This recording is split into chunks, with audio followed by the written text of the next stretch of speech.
Your FOMO is no longer a problem. I don't just report separate hot news, I connect the dots and link hot news with past events, so you can get the big picture in minutes. That is how BeBoss TV helps you get news easily and never miss a beat in the fast-moving industry. The much-anticipated debut of BABYMONSTER from YG Entertainment turned out to be a week filled with more twists and turns than your average K-drama.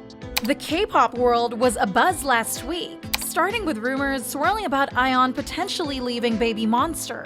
YG Entertainment quickly stepped in to deny these rumors, but the plot thickened when ahyeon was recently rumored to be seen at Cube Entertainment late at night. This unexpected sighting reignited the speculations about her future with BABYMONSTER and what it meant for the group, especially during the downtime where BABYMONSTER's debut was called a big-time flop.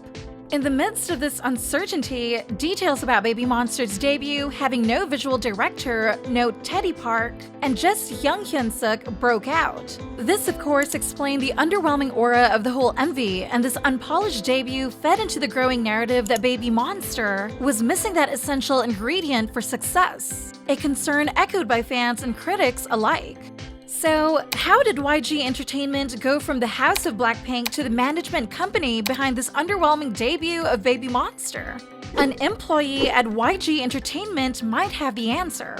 Most recently, a credible job review site saw a comment about YG Entertainment's working environment, and you can trust this as the site always requires validation of identity and position before letting them post a review. Turns out the situation at YG is pretty much a mess.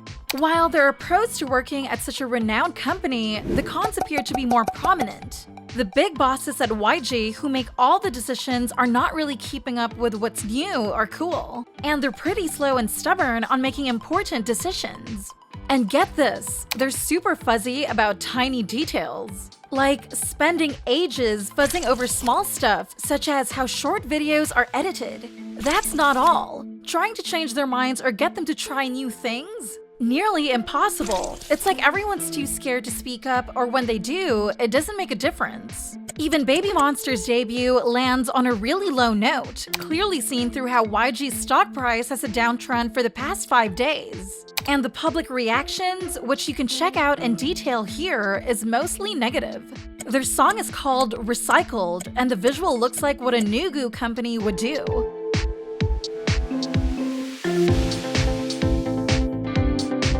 But first, how do you like this new style of reporting hot news? If you like it, drop me a like so I know how to make content satisfying you best. NewJeans has been catching a lot of attention lately, but not just for their music, and sadly, it's bad attention, as some are questioning how they stack up in terms of talent. First off, there was this performance by NewJeans at the World Championship Finals of League of Legends.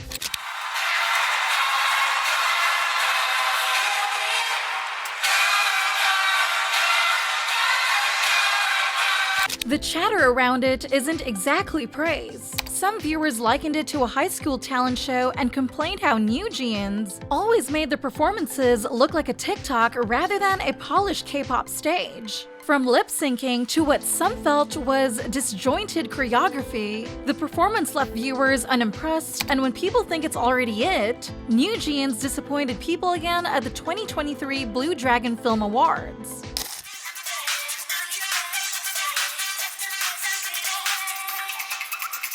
Their performance, despite being warmly embraced by high-profile celebrities there, was described as safe or okay. While it wasn't a disaster by any means, and true, their studio work is solid, but when it comes to live shows, there's a feeling that NewJeans has some growing to do. But ironically, unlike other groups that often face criticism for lip-syncing, NewJeans seems to always get a pass for the most part. It's got me wondering why there's such a difference in reaction, especially when you compare them to groups like IVE, LE SSERAFIM, and especially aespa and BLACKPINK, who have already proven they're vocal but will literally be bloody stoned if using a bit of AR.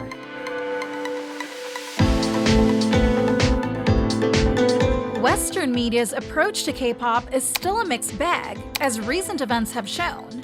BLACKPINK, despite their global fame, face criticism in the West. They were recently honored by England's King Charles III, receiving honorary titles as members of the Order of the British Empire for their global impact and role in promoting environmental sustainability.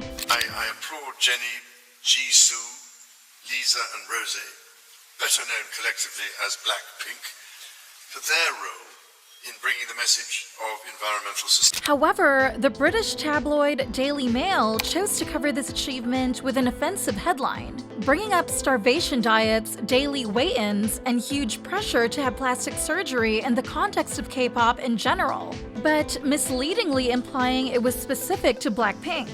This was seen as not only disrespectful, but also misogynistic, xenophobic, and slanderous, overshadowing BLACKPINK's historic achievement. ENHYPHEN also had their share of disrespectful treatment. They appeared on the popular American morning show Good Morning America, but the experience was far from smooth. The host mispronounced their name, calling them ENHYPEN and then ENHYPEN. Okay. And here's ENHYPEN. And here's ENHYPEN. And so now here is ENHYPEN. Now here is ENHYPEN. And made an insensitive remark about English speaking skills to Jay and Jake, both of whom grew up in English-speaking countries. Your English is so much better than my Korean. This comment was seen as microaggression.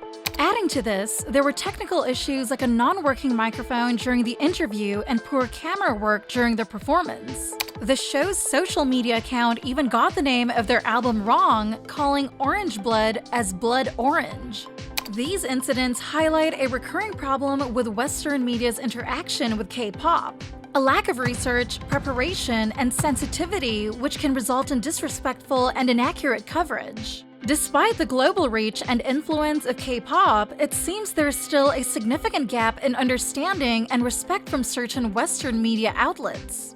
Why do you think some Westerners can still treat the biggest K-pop stars like that? Is that white supremacy deep-rooted inside them, or what? Drop a comment down below.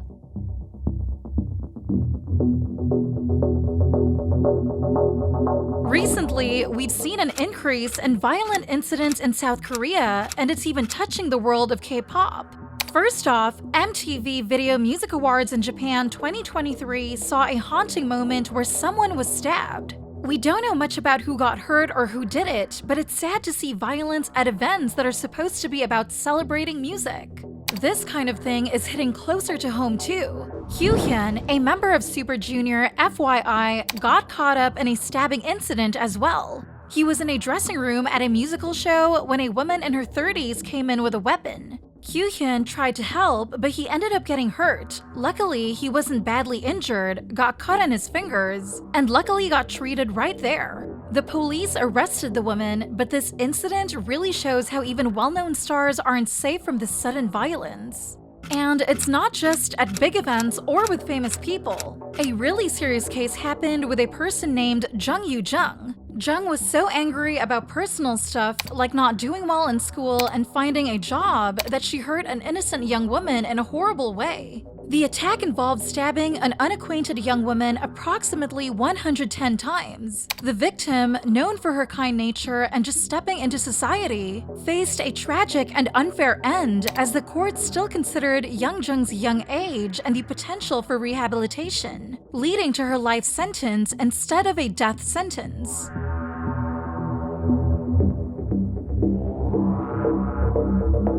On Universe Ticket, the contestants tried their hands at the iconic K-pop hit Tell Me by Wonder Girls. And while it started off pretty well, oh boy.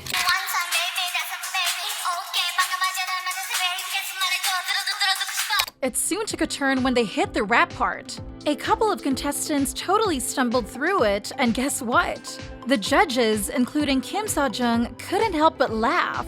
This bit has gone all sorts of viral, with people having mixed feelings. Some are laughing along, but others, not so much. They criticized the judges, feeling that the contestants were unfairly put in a challenging spot with such a difficult and well-known song.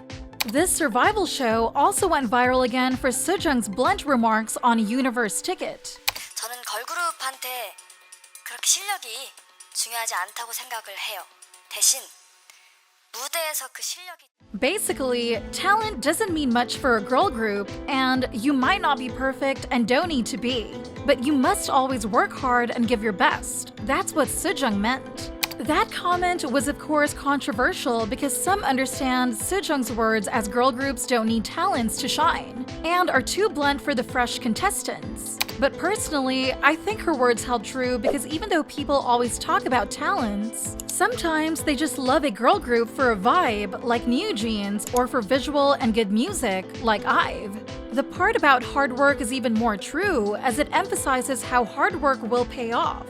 And Chungha is the solid example of this. Besides Universe Ticket, another survival show with Rain being the judge also caused buzz. After watching a performance by the group Boyhood, Rain casually dropped a comment about signing them if their own company didn't. Normally, that'd just be a bit of a show banter, but here's the catch. Rain's got a history with managing groups like MBLAQ and Cypher, and it's not all sunshine and roses.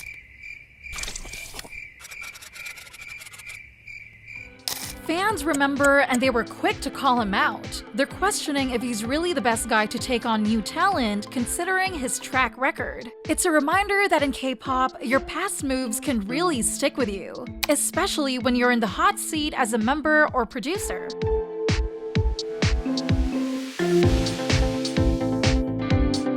For more details about Sunghoon's scandal, check out this video, and I'll link it in the right corner. They've been in the spotlight recently as Sunghoon got caught up in a bunch of scandals. We're talking about old photos with his ex-girlfriend in the hotel, offensive remarks about Euncha and Soobin on a live stream, and even a smoking video. Things got so heated that SM Entertainment had to put him on an indefinite hiatus. So, at the recent Love Your W event by W Korea, RIIZE showed up, but they were one member short. Fans immediately noticed something was off. These guys are usually all about fun and big smiles, but this time they looked pretty serious, maybe even a bit upset and mad. Can't blame them though, with all that's been going on.